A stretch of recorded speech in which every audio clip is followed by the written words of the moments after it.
Allah begins by saying, وَجَاهِدُوا فِي اللَّهِ حَقَّ جِهَادِهِ. Struggle, jihad means struggle. Struggle with no goal before you except Allah.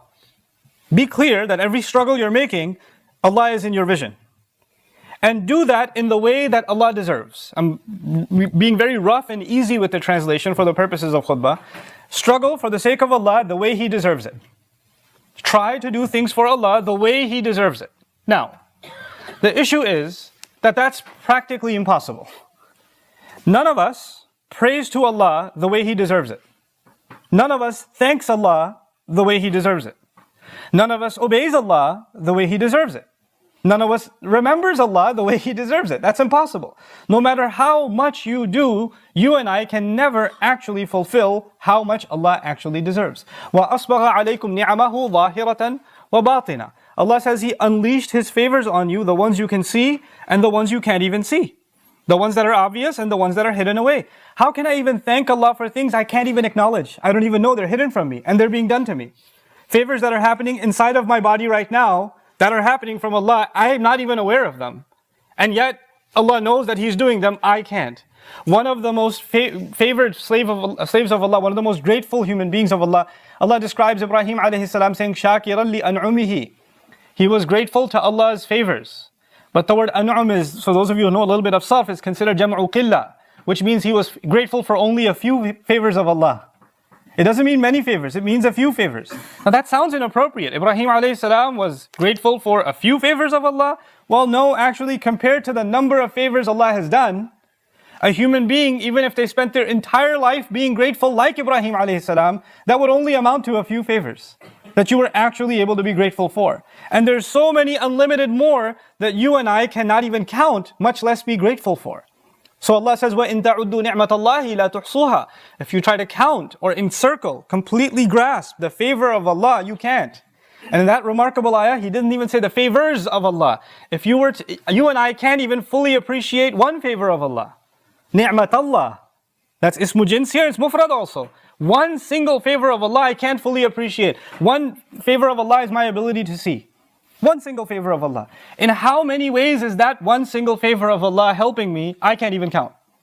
How many ways has it saved my life? How many ways is it providing for me? How many ways is it giving me joy? How many ways is it preventing harm from it's countless. Per second, it's countless. So even one favor we can't. Now I come back to the point. Allah says, I want you to struggle for me the way I deserve it. And I'd like to give you a comparison again to help you visualize this problem. You go for a job interview, and you don't know any programming. You're not a programmer, you have no technical background, your resume under technology says Google and Microsoft Word, and that's pretty much it. You know nothing else. And you go for this job interview and the interview says, yeah, well, for this job you need the following coding languages and at least 10 years experience in this language, and he starts listing languages. And you're just listening there, sitting, and you have to have management experience, and you've had to have developed mobile apps for at least 5 years, and you have to have a portfolio of at least 20 projects, and he's going on and on and on, and you're sitting there, it's 30 minutes this guy's going on, and you're sitting there going, can he just stop so I can say, sorry, this is not me, and I can leave and save myself the embarrassment? Because he's looking at your resume that has none of those qualifications, and he's telling you how impossible this job is for you. I mean, how am I qualified for that? And at the end of that interview, he looks at you and says, congratulations, you start tomorrow.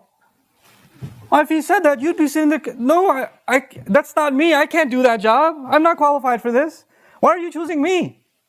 Allah says to you and me, you will struggle for me the way I deserve. My immediate response is, I'm not qualified. How am I qualified? This is way up here, and I'm way down here. I think you might have me, so somebody else might be a better fit for this job. And Allah then says, Huwa ajtabakum. Now He says, He, in fact, He alone has chosen you. He's the one that's chosen you. First He gives the impossible job description, then He says, you're the right fit for the job. And the word He used, ijtiba, is different from, remember for istifa I said it's a choice, Allah owes no explanation. There's no explanation. Like He chooses prophets, messengers. You don't ask Him why. But when you say ijtiba, it comes from the word jabu. And jabu actually was used when you collect taxes back in the day. And taxes were collected from those who were qualified. They made enough kind of money. If somebody's homeless, you can't collect taxes from them. They have to have a minimum kind of income so they qualify, and then you make that choice. Now let me put that in simple words for you. Some of you work, for example, you're fixing your car, or you're putting furniture together, and there's a screw, and you have to tighten that screw. You have to pick the right kind of tool for this kind of job. You understand? You can't pick a hammer for this. You need a screwdriver and the right kind of screwdriver. You understand? When you pick the right tool for the right job, that's called ijtiba.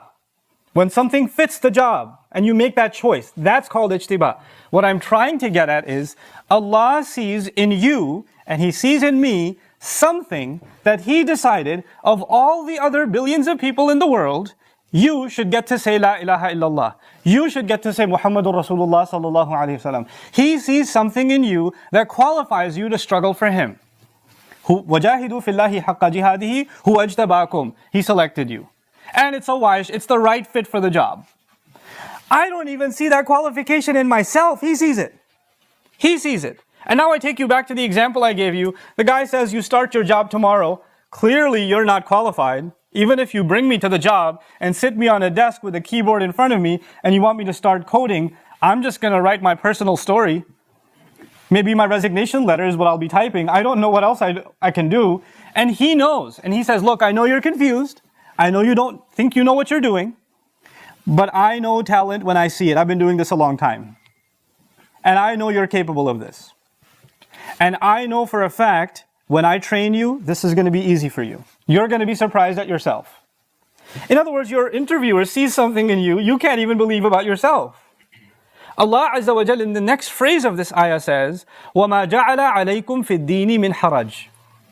He did not place any discomfort in the religion for you. Listen to these words. Haraj actually means tightness of chest, discomfort, hard to breathe. This is haraj.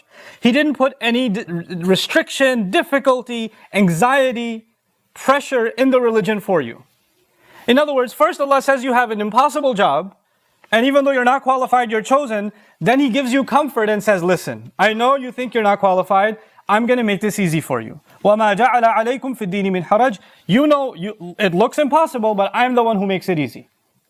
What cannot be looked at as easy or, something you can progress in or something you can ever be able to do, Allah will remove the difficulties from your path. وَمَا جَعَلَ عَلَيْكُمْ فِي الدِّينِ مِنْ حَرَجٍ. Any difficulty whatsoever, I have not put for you in the way of your religion. So you take a sigh of relief. Okay, Allah said He's going to make it easy.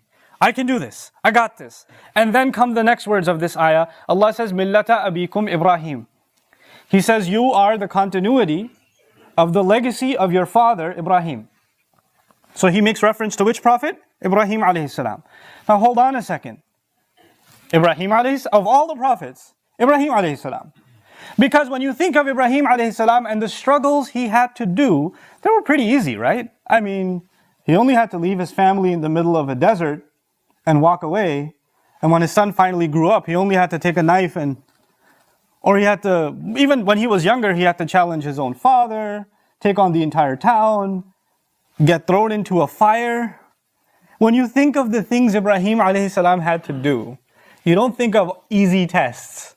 Allah Himself says, إِذِ ابْتَلَى إِبْرَاهِيمَ رَبُّهُ بِكَلِمَاتٍ فَأَتَمَّهُنَّ.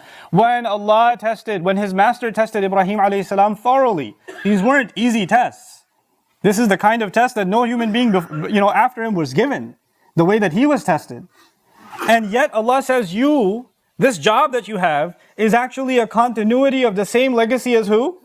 Ibrahim alayhi salam. So a moment ago He said things are going to be easy, relax. مَا جَعَلَ عَلَيْكُمْ فِي الدِّينِ مِنْ حَرَجٍ. And you feel relaxed, and He says, by the way, you're on the same train as Ibrahim alayhi salam, and you get like, what fire am I going to have to jump into? What's happening here? I thought this was easy. This is a profound lesson from Allah. Allah is telling you and me that Ibrahim alayhi salam, I asked him to jump into a fire. I asked him to leave his family in the middle of a desert. You guys, some of you are family men. Some of you have children, wife and children, and you travel with them. When you travel 2 hours in the summer in Texas, can we stop? Can we get some water? I need some Gatorade. I need soda. I need ice cream. Oh my God, there's a McDonald's. Can we pull over? What air conditioning did they have when they took the road trip to Mecca? What rest stops did they have? Can you imagine? What trees did they get shade under? And when they finally get there, when are we going to get there? When is this excruciating journey going to be over? When they get there, they're in the heat of the Meccan desert. And then the father says, I'm leaving. Allah's command, he's leaving. And he's going to leave wife and kid behind. Your wife and child, if they're at the airport and you're 1 hour late to pick them up, when you're 30 minutes late or you're texting them, they don't text you back, what happens to you? You start getting a heart attack, what happened to them? Where are they? I've been calling for 30 minutes, you haven't picked up. The phone was ringing, it wasn't going straight to voicemail. Where were you? What's wrong with you? Why did I get you a phone anyway? 30 minutes of no contact, you go insane. Can you imagine what Ibrahim alayhi salam went through? That crying baby and his mother in the middle of the desert. That they walk away. To not know what's going on with your child. Sometimes you're late to pick up your kid from school. You know, and you got stuck in traffic. And nobody at the school is picking up and you don't know where your child is until you get there. What your child goes through, what you go through. Ya Rab, the trials of Ibrahim alayhi salam were so massive, they're so difficult to comprehend. I can't imagine when you know, our children, when they're even playing near a swimming pool, we run and pull them away. When our 2-3-year-old is going to grab a knife, we get away from there. Put that away. Put everything dangerous in the middle of the table so they can't reach and get it. And now you have your own son and you have to take a knife and you have to put it on his neck. This is beyond imagination. Allah says when He can make that easy, what are you going to complain about? Did he ask you to jump into a fire? Did He ask you to leave your family in the middle of a desert? I've put you on the same track as Ibrahim alayhi salam. He can make those things easy. You have nothing left to worry about. You're on that legacy. Millata abikum Ibrahim.